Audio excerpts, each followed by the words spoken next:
Well, thank you for joining me today, Mattias. Could you tell me where you're from and what you do? Yes, I'm from Belgium, and I'm a professor in clinical psychology at Ghent University. And I speak on my own behalf, of course, not in the name of the university. I did a PhD on the quality of research methods in psychology. And when I started to do my PhD back in 2003, after 2 years, the so-called replication crisis started, which showed that there were so many methodological problems, much more than we could ever expect in academic research, up to the extent that 85% of the papers in the medical sciences cannot be reproduced. And it learned me that, there are quite some problems at the level of the methods used in academic research. And that helped me in the beginning of the corona crisis, or at least I think that it helped me, to see that there was something wrong with the statistics estimating the mortality rates of the virus, for instance. So when did you get a little suspicious of the narrative? In the first week of the crisis. Immediately I started to study the statistics a little bit, and I noticed that the mortality rates of the virus seem to be dramatically overrated. I had the impression that the estimations were 10 times too high, 10 times higher than the real mortality. At least that was what I concluded when I investigated the statistics, and I also mentioned that in my first opinion paper that I wrote during the first week of the crisis. And then a few months later, by the end of May 2020, it was actually proven beyond doubt that the initial statistics had been overrating the dangerousness. And for instance, in Sweden, or at least the mathematical models of Imperial College estimated that in a small country such as Sweden, about 60,000 people would die if the country wouldn't go into lockdown. So 60,000 people would die if the country didn't go into lockdown by the end of May 2020. And then, by the end of May 2020, Sweden hadn't been into lockdown and only 6,000 people died. So which indeed showed that the virus was at least 10 times less mortal than the initial models had estimated. And that's not even taking into account that the 6,000 were based on PCR tests. They were based on PCR tests, and they were based on a very, let's say, enthusiastic way of counting, which included sometimes almost everyone who died at the time. They were all included as COVID. So it could be lower even. As COVID, yes, could have been much lower, I think. Yes. Yeah, yes, maybe 2,000 or something. Maybe, or even less. Yes. Yeah. It depends, of course. It's very hard. It's very difficult to count the number of people dying from a virus, because people die of numerous factors at the same time. If their immune system functions badly, or if they are just weakened because of other things, because of cancer or diabetes or something. What do people die from then? Do they die from cancer, or do they die from the virus they catch? So it's a philosophical issue, I think. It cannot be determined like that.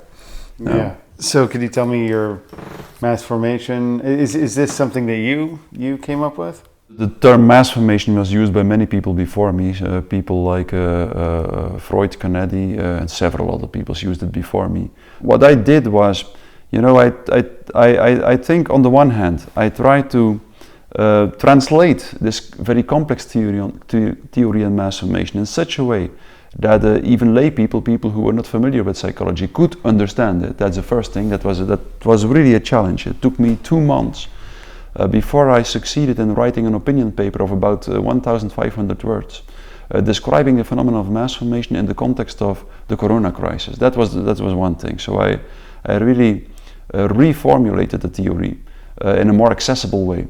And then the second thing I did, I think, was that I changed the theory here and there on the basis of my background in personality psychology. Many people who are involved in mass psychology don't really know a lot about personality psychology and about individual psychology, and that actually my main expertise was situated in the level of individual psychology, and I used it to make the theory, I think, at least I think, more coherent, and to make it more logical and more evocative in many respects, I think. And the second, and also the third thing I did was I really showed how mass formation is connected to what we call totalitarianism, so to the emergence of totalitarian states in the 20th century. Before the 20th century, there were no totalitarian states. There were only classical dictatorships. There were no totalitarian states. And it has always been an open question as to why in the 20th century suddenly we witnessed the emergence of this new kind of state, this totalitarian state.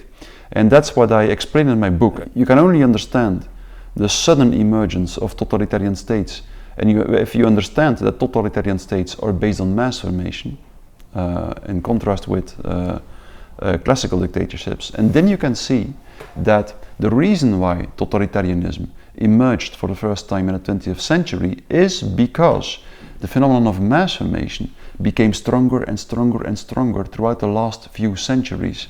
And that's the question that I try to answer in my book, my last book, The Psychology of Totalitarianism. But why did the phenomenon of mass formation become stronger throughout the last few centuries? And then you see, I think, that it has everything to do with the emergence of the modern sciences in the 16th century, and the fact that these sciences often lapsed into rationalism, into the delusional idea that life can be completely understood, controlled and manipulated through rational understanding. The major scientists never believed that. The major scientists rather concluded the opposite, namely that the essence of life can never be reduced to the categories of our rational understanding. But the people who follow them often succumb to the temptation of believing that our rational mind will be able to control everything in life, will be able to take away all suffering from the human being, will be capable of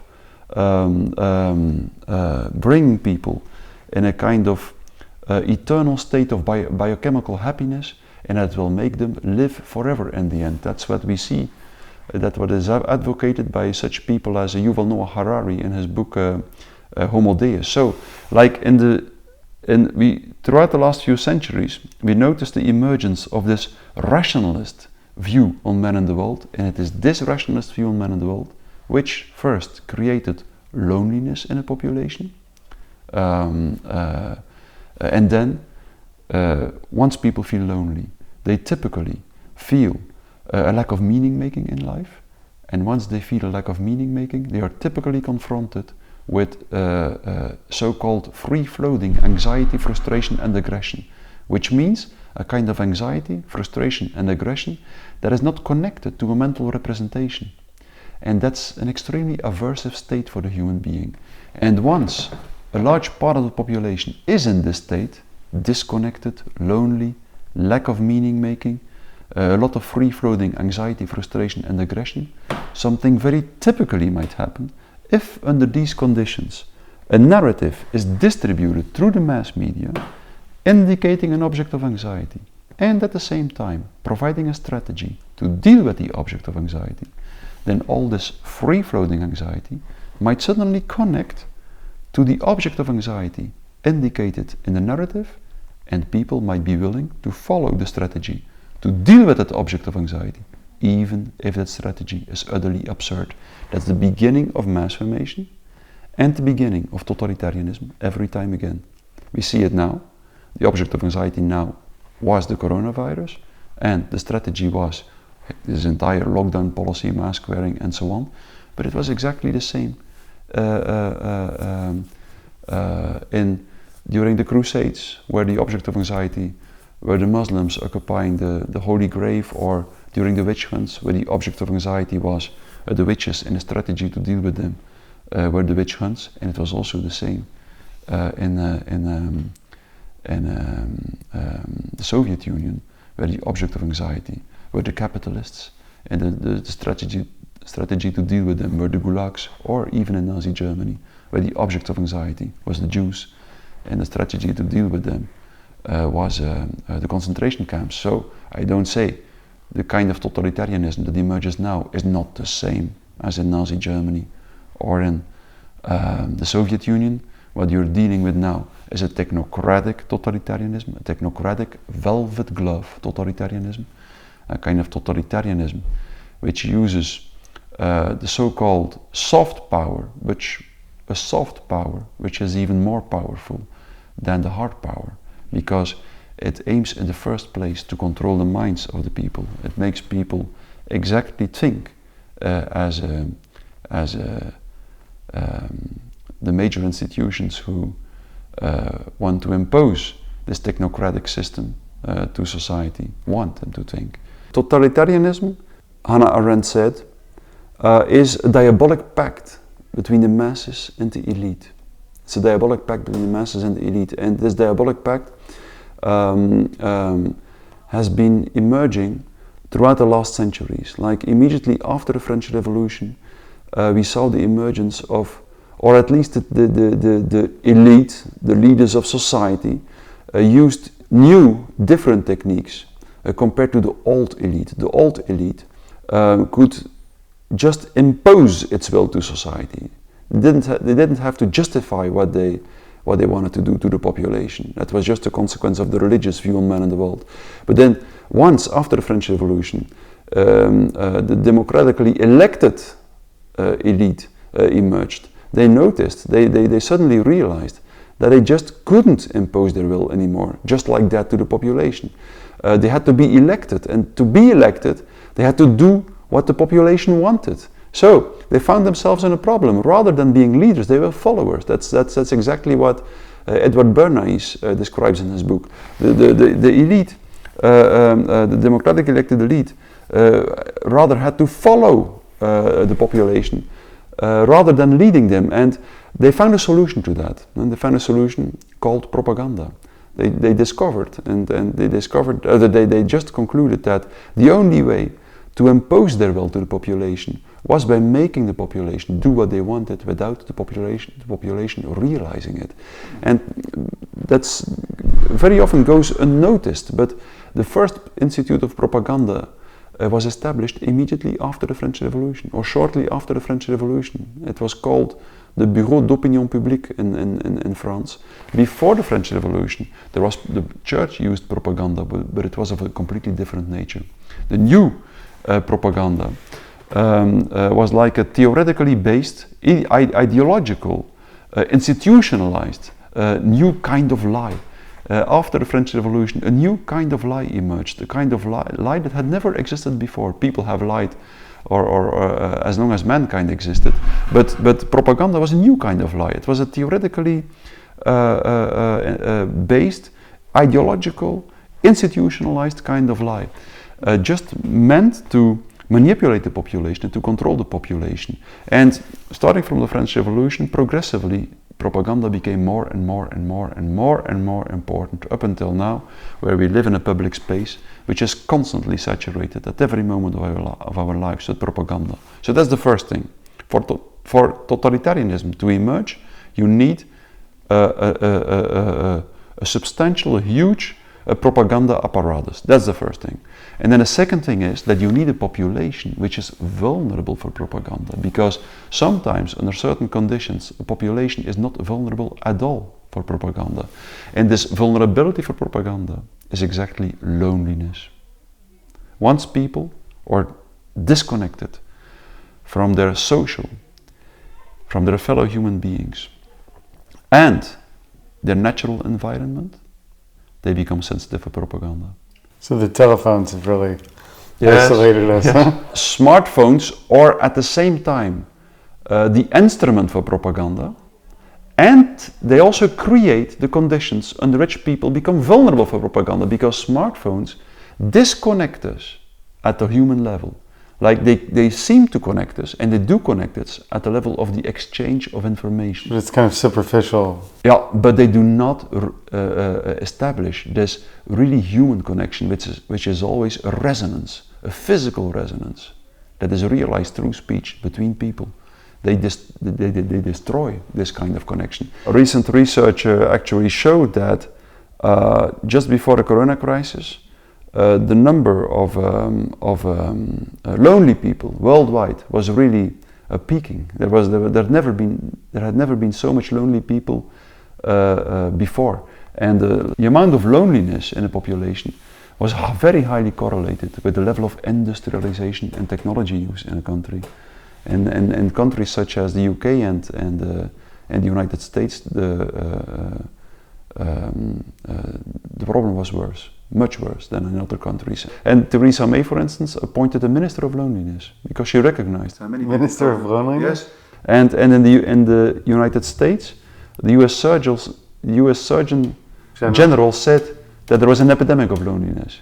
So and that's the entire point. So we need two things. We need an elite who excessively uses propaganda and indoctrination to control the population, and then we need a population who is sensitive to the indoctrination propaganda. Susceptible. Yeah, susceptible. Yes, indeed. So and that's a lonely population. And that's also the difference. Like mass formation has always existed, as long as mankind exists. We have seen the Crusades, the witch hunts, the St. Bartholomew's Night, and so on. But the masses were different. They were short-lived. They didn't last very long. The period episodes of. Yes, and it was much harder to control them. And now the modern masses are always what Jacques Ellul called lonely masses. That means, like the ancient masses were physical masses. People had to met physically, but now the modern masses are lonely masses, meaning that the individuals who are part of the mass are usually, most of the time, are isolated in their living rooms, in their houses, and all infused by the same narratives and mental representations through the mass media. So we have a lonely mass now, and a lonely mass can be much better controlled, much better manipulated through propaganda, through mass media, and in this way it can last much, much longer. So that's one thing that stuck out to me in the beginning of the lockdowns, was that they locked everyone in their house, told them they can't get together, and then start feeding them all this trash on the TV. Was that suspicious to you? Or did that make you think of this loneliness? You know, the big question is always to what extent something is intentionally strived for or created. Like you know, there is a very interesting historical example about that. In the Soviet Union, the mass formation from the beginning seemed to be intentionally created. So from the beginning, a small group of intellectuals used propaganda and indoctrination to artificially provoke a mass formation. In Nazi Germany, the mass formation seemed to have emerged spontaneously in the beginning, and that sometimes happens. A mass formation can just emerge spontaneously, and then, after a while, certain people use it to seize control of society, use the mass formation. They start to use propaganda and indoctrination to nourish and to feed the mass formation, and to use it for their own purposes. Here in this context, what I think is, what we've seen for decades now is how the global institutions such as the UN and the WHO really do their best to overrule national governments and to impose their policy, and which is intrinsically technocratic in nature, I think. Like the UN, the WHO really try to replace a democratic system by a technocratic system where certain experts just can, for instance, declare a medical emergency situation, which means that the WHO takes over control from national government. So I think we have seen for decades how these global institutions increase their power, and now we know now that with the new pandemic treaty of the WHO, we will take a huge leap forward in this direction, in this technocratic direction. I don't know. I really believe the experts, like in Belgium, who said that they were really surprised how obedient the population was. I think very often these experts are not aware of the real characteristics of the phenomenon of mass formation. and they're just surprised a little bit that their propaganda works that well. Well, it had this feeling like that there was like, you had the bureaucracies, the UN and the national governments, health officials, but it had this feeling like there was some back office running the project. Yes. Internationally, it had that. Yes. You know, there is always, of course, there was an international coordination, and institutions like the WHO really had these plans. That's for sure. You can check it on the internet. They had these plans of a new way to react to medical emergency situations, and they wanted to declare a medical emergency in their own way, and when they wanted to do so, even when there was no need to do so. We all know that, and it was a means for them to seize control of society. That's true, yes. Yeah. But the strange thing is, if you meet these experts in person, if you meet them in the real world, you just see, usually, dumbass. Yes, yes, they are just blind, and they you know, I have been gathering several times with some of the biostatisticians who were involved in the construction of the mathematical models, and I was just surprised every time and time again how blind they were and how they made mistakes, really made mistakes, how they just time and time again constructed their statistics in such a way that they confirmed the mainstream narrative, and the only thing I could conclude was that they were just unaware of what they were doing. I tried to show them what they were doing. It's hard to make someone aware when their job description tells them not to. Yes, that's one thing. Yes, they're paid not to know. Yes, but still, I think that for most of them, really didn't know exactly what they were doing. Yeah. And I had several of my corona skeptical colleagues, had professors at the university, had exactly the same experience. They said before you meet them, you're convinced that nobody can be so stupid to make such mistakes. No professor, an intelligent person, can make such mistakes unintentionally.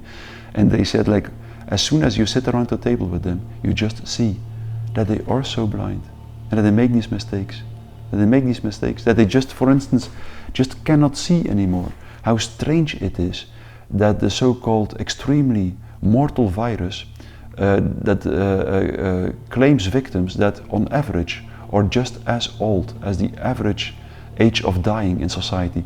It shows us that it cannot be an extremely mortal virus. Right. And they were just not capable of seeing that. Like in Italy, I think, what was it, 82, and the average corona victim was 79. It's like 3 years up. In Belgium it was exactly the same. Really? 82, yes. So it makes no sense to lock down kids, or? I don't think so.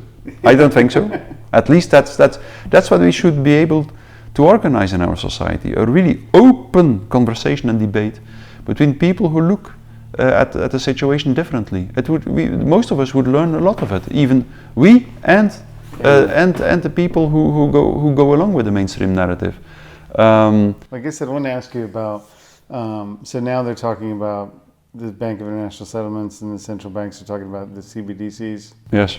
On the horizon, and are you concerned that maybe another crisis will be ginned up to push more totalitarianism on us? Well, you know, of course, in the nearby future, we will see the introduction of the digital identity, the digital ID, and the central bank digital coins, and well, some people are so convinced that the only solution to the problems we face now is a strict technocratically controlled society. I think they will use whatever they can to create support in the population, to accept the introduction of the digital ID and of the central bank digital coins, which will be a complete disaster. I think it will be a complete disaster. So that's the problem, of course. On the one hand, we have the upper level of society, which intentionally wants to reshape society according to a technocratic, even transhumanist ideal. And on the other hand, we have then just beyond that level, we have a number of highly educated people who fall prey to this ideology, and who really, we have to distinguish between two things. Like the so-called elite usually is fanatically convinced of their own ideology, for instance, technocracy, transhumanism, but they very often do not believe the narratives they use. So they know that the climate narrative and the corona narrative and other narratives or at least not completely trustworthy, but they use it as a kind of propaganda to convince the population to accept the ideological changes they want to impose to society. So that's important. Like the leaders of the masses, that's something that Gustave Le Bon said already, fanatically believe in their own ideology, but that doesn't mean that they believe the narratives they use. And then just below that top level, we have a different level, much larger, and composed of people who usually fanatically believe in the ideology, like the technocratic ideology, the rationalist ideology, the transhumanist ideology, but who often also believe the narratives that are distributed. And so this is the administrators. Yes, the administrators, yes. A lot of the experts as well, I think, here in this situation. Yeah. And then you have the population, the population who is in the grip of the mass formation, who sometimes is not aware of the ideology, the underlying ideology, but who fanatically believes or follows the narrative. And that's the instrument the top level uses to realize their ideological changes. So the real power in emerging totalitarianism is always situated, the point of gravity of an emerging totalitarian system is always situated in the masses. Always. It's in the masses. So what we are seeing now is a kind of a war of who will be capable of creating the psychological state of the masses. So the masses usually are not that big. It's only 20 to 30% of the population who is in the grip of the mass formation. But then there is an additional 65% who just goes along with the masses because they never swim against the tide or go against the current. And then there's 10% that... And then there is a small percentage of the people who also is not in the grip of the mass formation, but who feels like they should do something, who feels like they just cannot sit back and do nothing. And these people, I think these people can have a huge impact on the masses. Even a very small amount of people can change society in this respect, but only under one condition, under the condition that they continue to speak out. So because otherwise something very dramatically happens. Like the mass formation always becomes radically intolerant for dissonant voices, and in the end they become so intolerant that they think it is their ethical duty, literally, to destroy each and everyone who doesn't go along with them. That's something that I explain in my book, The Psychology of Totalitarianism. And so we almost got there in COVID, huh? We came close sometimes, yes. And the masses get into this state because they're constantly fed with propaganda and indoctrination. And so a mass formation is always a kind of mass hypnosis. And a mass hypnosis always is provoked by the voice of the leader of the masses, by the voice of the propaganda. And if this voice is the only voice that still speaks out in public space, then the mass formation becomes complete, and it goes to the last and ultimate stage where the masses and their leaders think it's justified to destroy everyone who doesn't go along with them. And this can go to an absurd situation where parents report their children to the state. For instance, I was talking with this woman, Shoref Eshtali, who lived in Iran during the revolution in Iran of 1978, 1979. And she has witnessed how a mother hung the noose around the neck of her son after she reported him to the state. And when he died, she claimed to be a heroine for what she did. A hero? Yes. Really?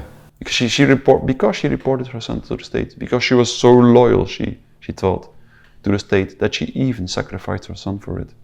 As the absurd stage where everyone in the mass formation becomes convinced that it is his or her ethical duty to destroy everyone who doesn't go along with the mass ideology. And this stage, this dramatic, this end stage of mass formation, it is the same in every long-lasting mass formation, in every totalitarian state. This state can only be avoided when the people who are not in the grip of the mass formation continue to speak out in public space. Because in that case, these dissonant voices constantly disturb the mass hypnosis, the phenomenon of mass formation. They constantly disturb it, and they make sure that the mass formation, they cannot, usually, they cannot stop the mass formation, but they can prevent it from going to that last stage that has been described for the first time by Gustave Le Bon in the 19th century. And that was the problem. That was what happened in Nazi Germany and in the Soviet Union. The resistance at a certain moment stopped to speak out in public space.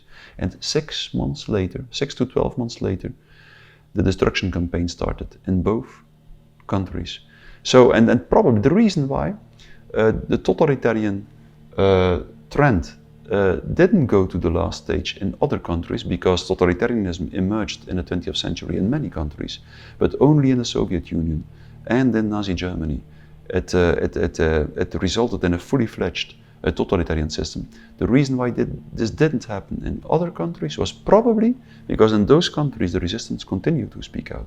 The most important thing, always first, is to make sure that we don't fall prey to mass formations ourselves, because the small group that doesn't go along with a large group might fall prey to mass formation itself, and that sometimes happened. We've seen how there were many people who started to fall prey to the most absurd conspiracy theories, and that also has the same mechanism very often. There is a narrative which indicates one object of anxiety, and all the anxiety is like the elite, an evil elite, and this evil elite is the cause of all problems. Of course there is an elite, and this elite is evil, but we all are a little bit evil, and we shouldn't make the elite to the one and only source of evil, I think, in the world. So that's one thing. We need always to keep an open mind, and from that open mind we have to continue to speak out as sincerely and as honest as possible. And it's this kind of speech which will resonate, which will penetrate the psychological system of the people in the masses, and which will make sure that they do not fall prey completely to the mass formation. So it's extremely important, and it doesn't matter, and that's also extremely important, it doesn't matter where you speak out. We can do it in an interview, we can do it in a podcast, we can do it on television, we can do it no matter where, but we can also do it on a very small scale, in the kitchen, in a shop, on the marketplace, doesn't matter where. Every time we speak out, even if we speak out to only one person in a sincere and honest way, in a respectful way, not trying to convince the other, that's never good. Never try to convince the other. If you try to convince someone, his system will close, he will react defensively. And just speak out in as sincere way as possible, no matter where, and it can perfectly be the case that someone who speaks out to one person somewhere in a shop has a larger effect on the world than someone who speaks out at a huge television station. Because the psychological state of the population is always a complex dynamical system. And the major characteristic of a complex dynamical system is that a small change in a minor detail of the system has an impact on the entire system. So each and every one of us has the power to change the system. The only thing we have to do, we have to learn the art of truth telling, the art of sincere speech. That's what we need to learn now. That's a solution both for the symptom of our society, which is mass formation, and for the root cause of the symptom, which is the loneliness I was talking about in the beginning of the interview. So we are... So truth speak, huh? Yes, that's what we need to rediscover, the art of truth speech.